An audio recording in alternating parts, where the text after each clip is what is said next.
घर में भगवान ने जन्म दिया, दूसरा एक ब्राह्मण के घर में जन्म दिया, एक सदाचारी ब्राह्मण के घर में जन्म दिया, मर्यादित ब्राह्मण के घर में जन्म दिया, तीसरा भगवान ने अपना पूजा करने का, अपनी कथा कहने का सौभाग्य प्राप्त कराया, चौथा सबसे बड़ा भाग्य, जहां पर मेरे प्रभु श्री राम जी ने जन्म लिया वहां पर मुझे भी जन्म प्रदान किया।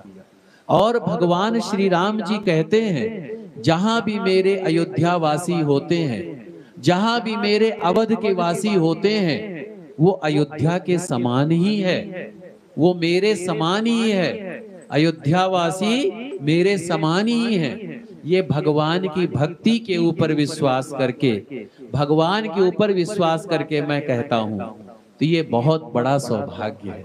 ऐसे ही आप सब भी बहुत बड़े सौभाग्यशाली हैं।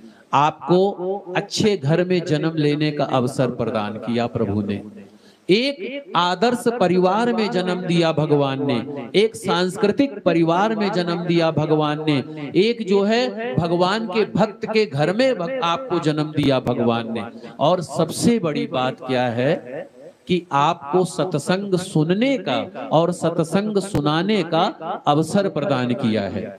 हम सभी बड़े भाग्यशाली हैं। हमारे पंडित जी, विशाल जी, और जो हमारे दूसरे पंडित जी हैं, और हमारे सभी तनेजा साहब, आप जी, समर जी, और हमारे सभी लोग बड़े भाग्यशाली हैं।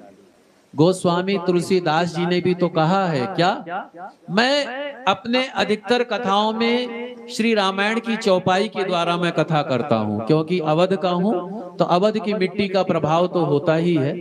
तो कहा गया है, बड़े भाग मानुष तन पावा, सुर दुर्लभ मुनि ग्रंथ ही गावा।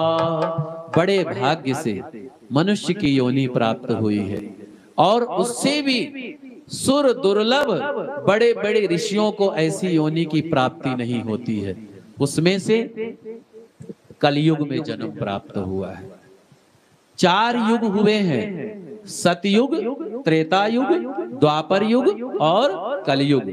ये कलयुग का प्रथम चरण है। जब हम लोग संकल्प कराते हैं तो हम कहते हैं हरि ओम श्री विष्णु श्री विष्णु श्री विष्णु नमः परमात्मने श्री श्वेत वाराह कल्पे वैवस्तमनवंतरे अष्टाविशतमे कलयुगे कलि प्रथम चरणे, अर्थात कलयुग का प्रथम चरण है। तो ये हम सभी बड़े भाग्यशाली हैं। हमारे कई जन्मों के पुण्य उदय हुए हैं, जो आज हम यहाँ बैठ करके सत्संग कर रहे हैं। और हमारी जो पहले की कई पीढ़ियां थी, हजारों पीढ़ियां पहले की और हजारों लाखों पीढ़ियां जो आने वाली हैं, वो सभी धन्य हैं। क्यों धन्य हैं? क्योंकि एक अच्छा संतान, एक अच्छा जो है संतति अपने कुल को तार देता है।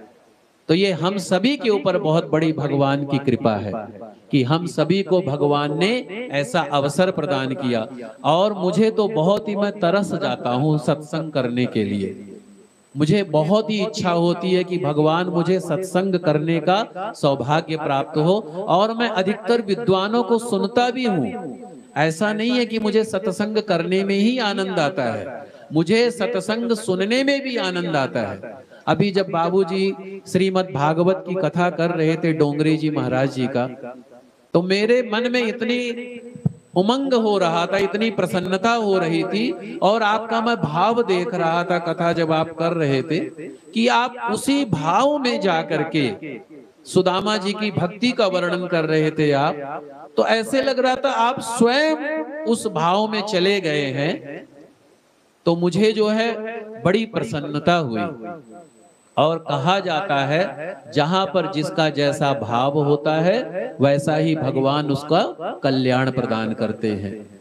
कहते हैं ना, जाकी रही भावना जैसी प्रभु मूरत देखी तिन तैसी।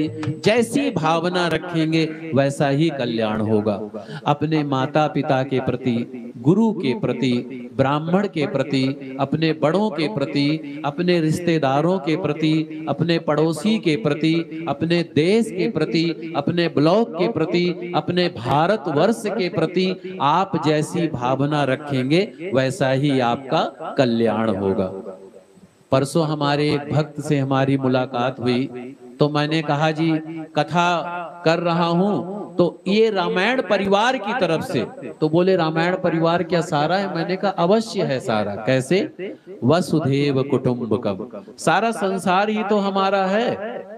अच्छा, जैसे मैंने आपको धर्म और अधर्म की व्याख्या बताई है, 5 मिनट का समय रह गया है, तो उसमें मैं सुख और दुख